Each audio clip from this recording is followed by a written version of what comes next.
जिला हालचाल आज रही मयूरभंज जिला संपर्क में तथ्य देइछन्ति कल्याण कुमार सिन्हा और उपस्थापन मु उदयनाथ स्वाई। बारिपदार छौ पड़ियाठारे 11 तारिख ठारू 15 तारिख पर्यंत प्रसिद्ध चैत्र पर्व एवं पल्लीश्री मेला आयोजित होइथिला।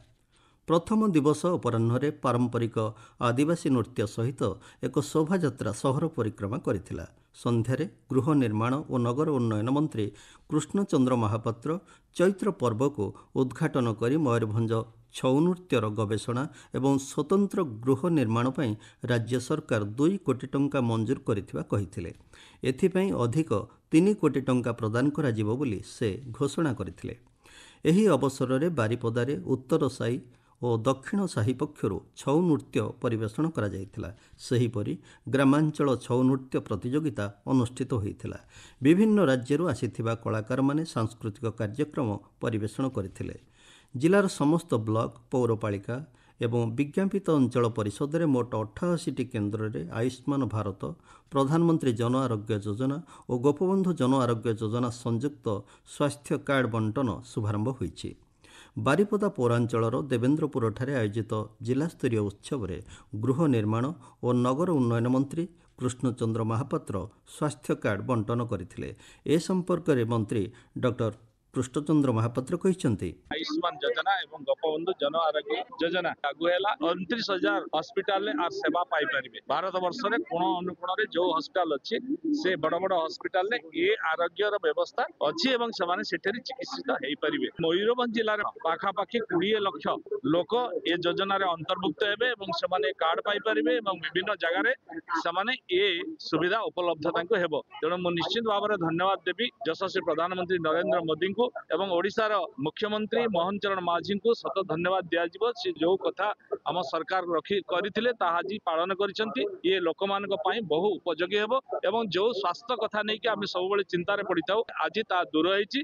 ए कार्ड को व्यवहार करी घर पिछा 5 लाख टंका एवं जोठी माँ माने थिबे बा महिला माने थिबे सेठी आ 5 लाख टंका उपलब्ध हो। राजस्व और विपर्यय परिचालना विभाग मंत्री सुरेश पुजारी बारिपदाठारे जिलापालଙ୍କ सम्मिलनी कक्ष समीक्षा बैठक में जोग देइथिले।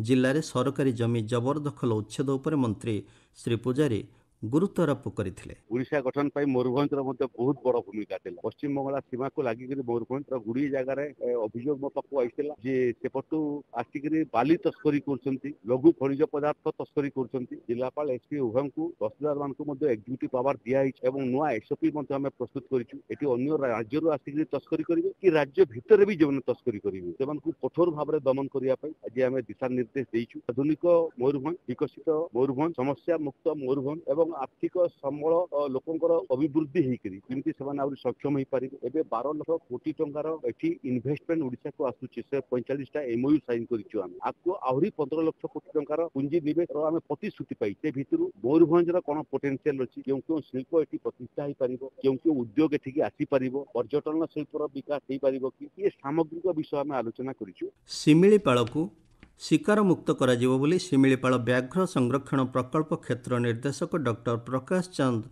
गोगिबेनी कहिसंति। बारिपदाठारे आयोजित सांबादिक सम्मेलन में शिमिलीपाल 300टी एआई कैमेरा लगा जाइथिबार से सूचना दैछंति।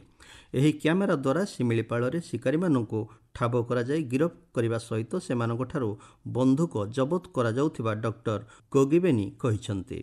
स्वतंत्र भाव तालीम प्राप्त कमांडो फोर्स को अत्याधुनिक बंधुक एवं बुलेट प्रूफ जैकेट सहित शिमिलीपाल नियोजित करा जायछि। 2780 वर्ग किलोमीटर परिमित शिमिलीपाल जातीय उद्यान में 32टी महाबल बाघ थिबा गत गणना रिपोर्टरू प्रकाश। आगामी गणना रे शिमिलीपाल महाबल संख्या वृद्धि पाइब बोली क्षेत्र निर्देशक डॉक्टर गोबिबेनी कहिसंति। जिला हालचाल आज एतिकी। आसंता काली जिला हालचाल रे सुनिबे नवरंगपुर जिला संपर्क में।